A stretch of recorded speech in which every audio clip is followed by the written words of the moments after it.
जब भगवान श्री कृष्ण पौगंड अवस्था में पहुँचे तब गोपाष्टमी के दिन नंद महाराजा ने गायों और श्री कृष्ण जी के लिए एक समारोह किया। यह श्री कृष्ण और भाई बलराम के लिए गायों को पहली बार चराने के लिए ले जाने का दिन था। गोपाष्टमी दीपावली के दौरान आने वाला प्रसिद्ध त्योहार गोवर्धन पूजा के 7 दिन बाद मनाया जाता है। गाय का दूध, गाय का घी, दही, छाछ यहाँ तक कि मूत्र भी मनुष्य जाति के स्वास्थ्य के लिए लाभदायक हैं। गोपाष्टमी त्योहार हमें बताता है कि हम सभी अपने पालन के लिए गाय पर निर्भर करते हैं, इसलिए वो हमारे लिए पूजनीय हैं और हिंदू संस्कृति गाय को मां का दर्जा देती है।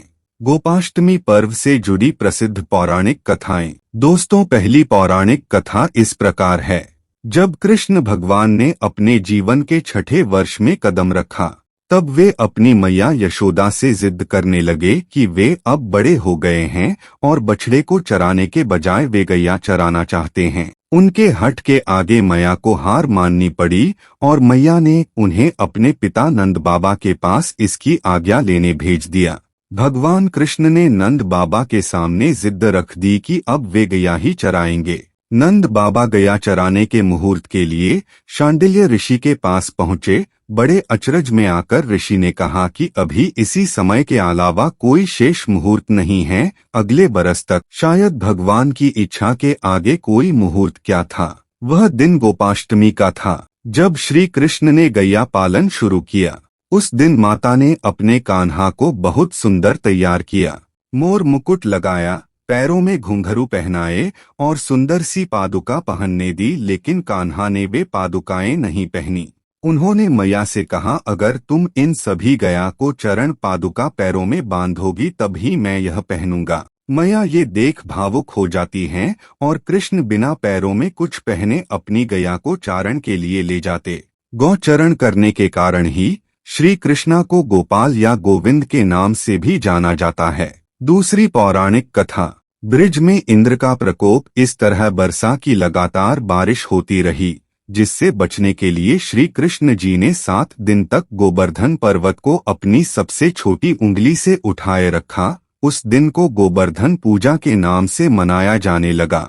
गोपाष्टमी के दिन ही स्वर्ग के राजा इंद्रदेव ने अपनी हार स्वीकार की थी, जिसके बाद श्री कृष्ण ने गोवर्धन पर्वत को अपनी उंगली से उतारकर नीचे रखा था। भगवान कृष्ण स्वयं गौ माता की सेवा करते हुए गाय के महत्व को सभी के सामने रखा।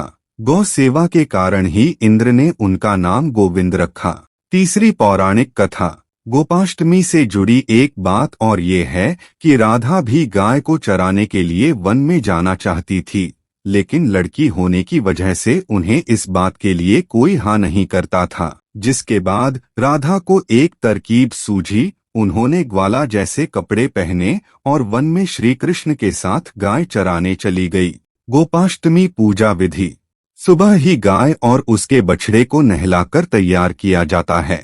उसका श्रृंगार किया जाता है। पैरों में घुंघरू बांधे जाते हैं, अन्य आभूषण पहनाए जाते हैं। गौ माता के सींगों पर चुंडी का पट्टा बांधा जाता है। सुबह जल्दी उठकर स्नान करके गाय के चरण स्पर्श किए जाते हैं। गाय माता की परिक्रमा भी की जाती है। सुबह गायों की परिक्रमा कर उन्हें चराने बाहर ले जाते हैं। इस दिन ग्वालों को भी दान दिया जाता है। कई लोग इन्हें नए कपड़े देकर तिलक लगाते हैं। शाम को जब गाय घर लौटती है तब फिर उनकी पूजा की जाती है। उन्हें अच्छा भोजन दिया जाता है।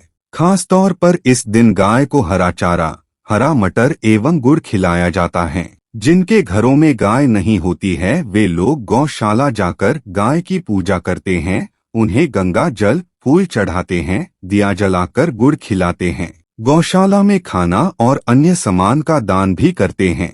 औरतें कृष्ण जी की भी पूजा करती है, गाय को तिलक लगाती है। इस दिन भजन किए जाते हैं, कृष्ण पूजा भी की जाती है।